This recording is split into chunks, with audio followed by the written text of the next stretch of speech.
Destroyed, desperate, and on the brink of famine. This is the impact of 3 years of war. The city of Sada was once known as the fruit basket of Yemen for its food production. This is what a marketplace looks like now.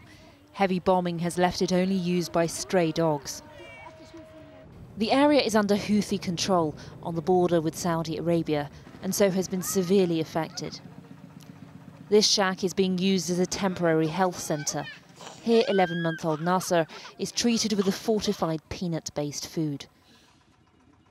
The World Food Programme estimates 4 out of 10 children under 5 in Yemen are now acutely malnourished. Adil Abdullah and his family fled the fighting, leaving their home and selling everything they owned. They've ended up living in these tents, surrounded by rubbish, and have resorted to begging in order to survive.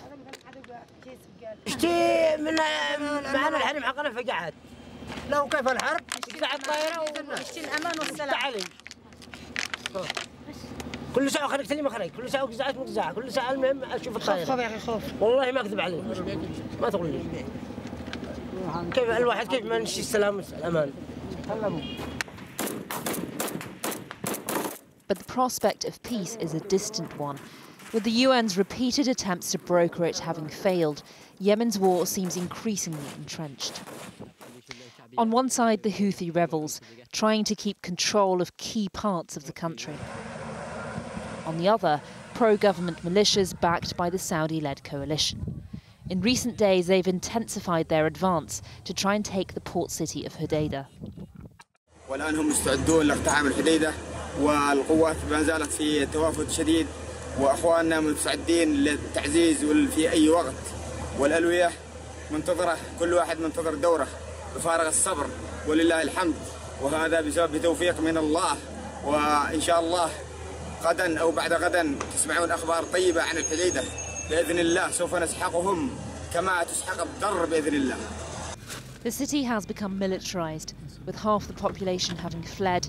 Those that remain are bracing themselves. Controlling Hodeida is key. The port is the main entry for food supplies. This is wheat coming in from Australia. But the fear is the escalation in fighting could force a shutdown, causing further devastation in a country already dealing with the world's largest hunger crisis. Some 22 million people in Yemen need humanitarian assistance. Many of the displaced have no way of surviving without aid handouts from the World Food Programme. Fears too over disease. Saudi airstrikes have damaged water sanitation facilities, leading to an outbreak of cholera. At this medical camp in Sana'a, they're slowly recovering.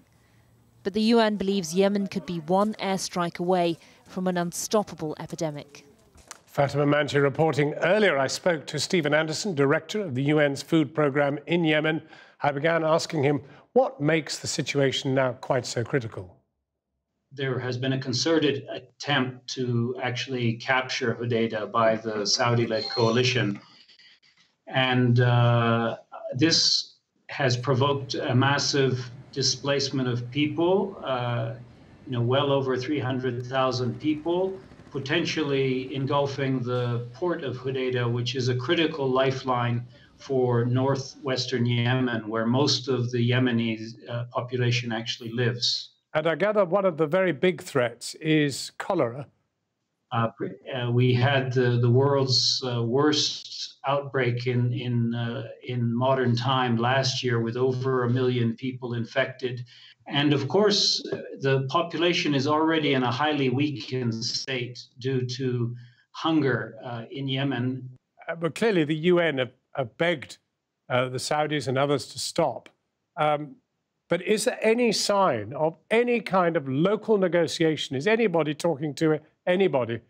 The UN Special Envoy, Martin Griffiths, has been shuttling between different cities and the parties, both in Yemen, both in the region, also further abroad. He's pushing as hard as he can. He has a lot of support from the international community. You say a lot of support from the international community, but as far as we can divine, We don't yet know for certain that the British, for example, are not still providing the Saudis with bombs.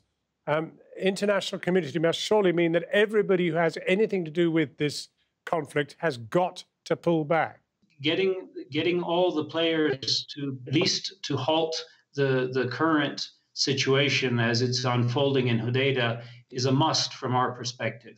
Yemen is somehow, as a conflict, it's somehow a forgotten conflict. It's not getting the kind of attention that this kind of a humanitarian crisis, this type of conflict really deserves. What we're seeing day in and day out in the field, more is needed, clearly.